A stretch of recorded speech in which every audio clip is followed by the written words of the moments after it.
Assalamualaikum warahmatullahi wabarakatuh. Saya Humaydi Hamid, dosen Prodi Ekonomi Syariah Fakultas Agama Islam UNY. Pada kesempatan ini akan menyampaikan salah satu materi dalam usul fikih, yaitu takhsis, pengkhususan. Kajian ini terkait dengan pembahasan sebelumnya, yaitu tentang am.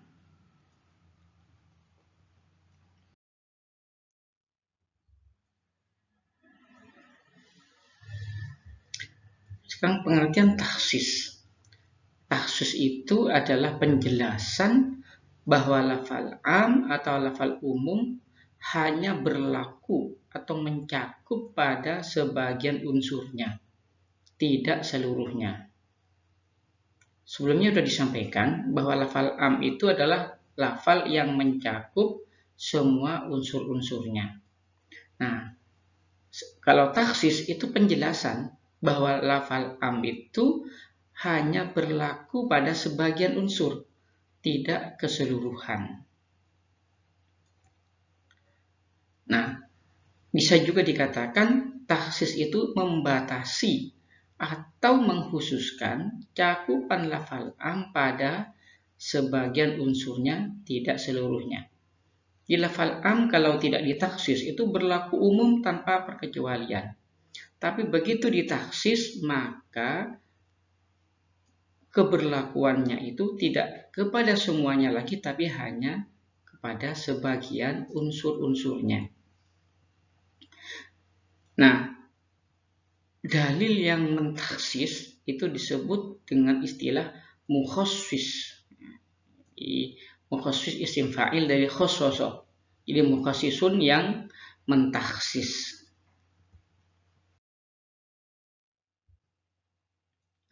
Macam-macam mukhassis.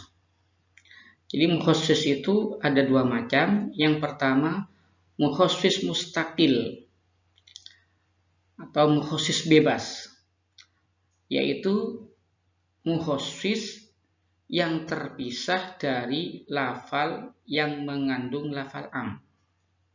Jadi antara lafal am dengan lafal mukhassisnya terpisah. Misalnya lafal am ada dalam satu ayat, mukhassisnya ada pada ayat yang lain, bahkan mungkin pada surat yang lain. Itu namanya mukhassis mustaqil. Mukhassis mustaqil itu bisa saja ayat Quran ditaksis oleh ayat yang lain, atau ayat Quran ditaksis oleh hadis. Hadis yang mengandung lafal am mungkin ditaksis oleh hadis yang lain pada kasus yang lain juga. Yang kedua, mukhassis ghairu mustaqil, yaitu mukhassis yang berada dalam tempat yang sama dengan lafal amnya. Artinya lafal am dan mukhassisnya itu masih dalam satu teks ayat atau satu teks hadis. Nah, sekarang kita lihat contoh mukhassis mustaqil. Misalnya wa ahallallahul bai'a. Padahal Allah telah menghalalkan jual beli. Al-bai'a ini adalah lafal am karena isim mufrad yang diberi tanda ma'rifat dengan al-jinsi, al yang menunjukkan jenis. Berarti Allah menghalalkan jenis jual beli.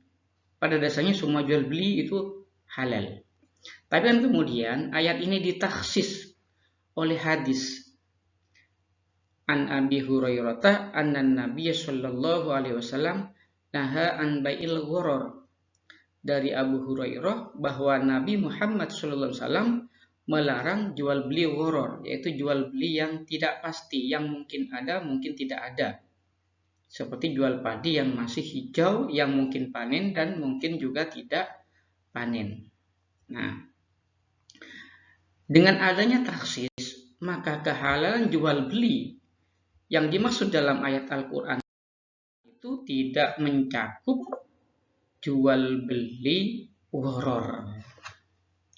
Karena jual beli gharar itu terlarang atau diharamkan. Sekarang kita masuk pada mukhasis ghairu mustaqil. Mukhasis yang tidak terpisah dari lafal amnya. Mukhasis dan lafal am yang masih dalam satu teks. Nah,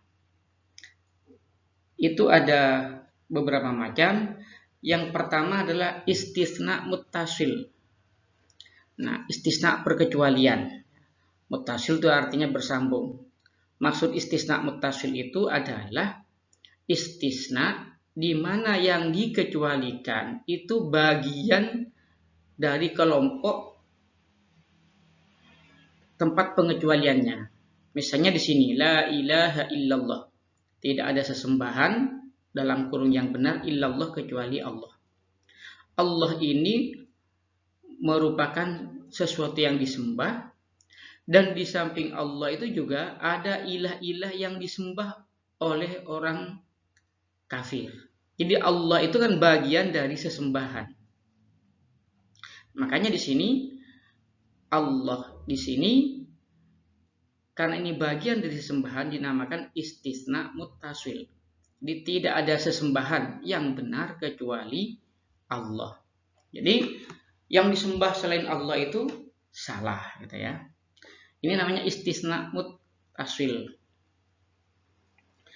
Karena di samping istisna muttasil ada namanya istisna munfasil. Yaitu istisna di mana mustasnanya yang dikecualikan bukan bagian dari tempat pengecualiannya. Misalnya ada ungkapan ya,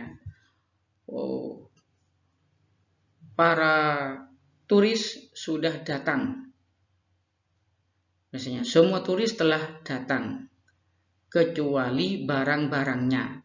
Nah, itu namanya istisna munfasil karena barang itu bukan bagian dari turis.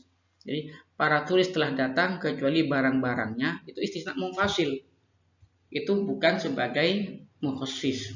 Tapi kalau dinyatakan para turis telah datang kecuali Ahmad, maka Ahmad itu bagian dari turis. Itu istisna muttasil. Kalau para turis telah datang kecuali barangnya, barang itu bukan bagian dari turis, namanya istisna munfasil. Yang kedua syarat.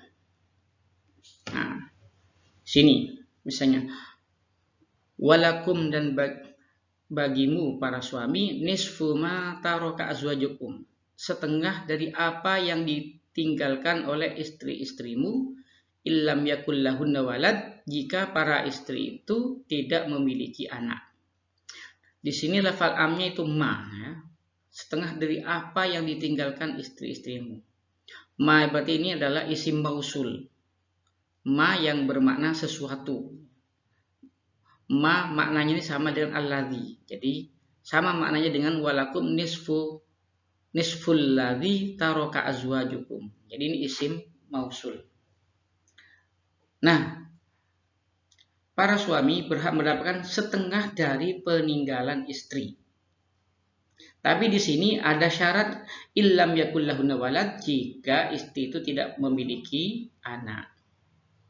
Dengan adanya kalimat illam yakul lahunna walad, maka suami mendapatkan setengah itu hanya kalau istrinya tidak punya anak. Kalau tidak ada illam yakul lahunna walad, maka suami akan mendapatkan setengah peninggalan istri apapun keadaannya. Nah, tapi karena ada syarat illam yakun jika tidak memiliki anak para istri itu, nah, maka jadi suami berhak dapat setengah kalau istrinya tidak punya anak.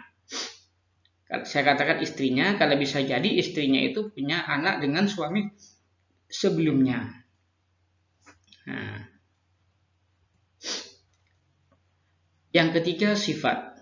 Nah, misalnya ini, wa man lam yastati minkum taulan ayyan kihal muhsanati. Nah, dan barang siapa di antara kamu orang merdeka yang tidak cukup perbelanjaannya, ayang jal muhsanatil meminat untuk mengawini wanita merdeka lagi beriman, famimma malakat aimanukum, mim fatayatikumul mu'minat. Ia boleh mengawini wanita yang beriman dari budak-budak yang kamu miliki. Nah, jadi kalau seorang laki-laki tidak punya cukup belanja untuk menikahi wanita merdeka, maka dia boleh menikahi budak, tetapi yaitu budak, tidak semua budak ya, tapi budak-budak yang beriman. Jadi kebolehan menikahi hamba sahaya itu, jadi ayat ini membatasi kebolehan menikahi hamba sahaya mukminah bagi seseorang yang tidak mampu memberi mahar kepada wanita merdeka. Nah, ya.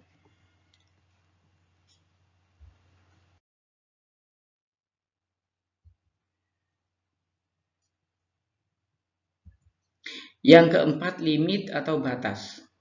Seperti ya ayyuhalladzina amanu, wahai orang-orang yang beriman, idza qumtum ila sholat, apabila kamu hendak sholat, fawsilu wujuhakum, basuhlah wajahmu, wa aydiyakum ilal marafiq, dan tanganmu hingga siku. Aidi, di kewajiban membasuh tangan itu dibatasi pada hingga siku. Seandainya tidak ada kata-kata ilal marafiq, maka kewajiban membasuh tangan itu adalah sampai bahu, pangkal bahu. Di sini lafal amnya yaitu wa aydiyakum. Wa aydiyakum ini jamak dari kata yadun aidi. Jamak dimudhofkan pada isim ma'rifat, maka ini adalah am. Dibatasi dengan kata-kata ilal marafiq, ya, ila. Pada pembahasan yang lain, itu pada pembahasan mafhum mukhalafah, bahwa kata yang bermakna limit itu adalah ila dan hatta. Ya. Nah, dalam ayat ini sebenarnya ada beberapa lafal am ya. Nih, alladzina, lafal am kalau isim mausul. Ila sholati, as-sholat, ini juga lafal am, kata tunggal diberi al-jinsi. Kemudian wujuhakum, jamak dimudhofkan kepada dhamir. Wa aydiyakum juga jamak yang dimudhofkan kepada dhamir, dan dhamir itu ma'rifat, maka kata yang dimudhofkan kepada ma'rifat itu isim ma'rifat juga.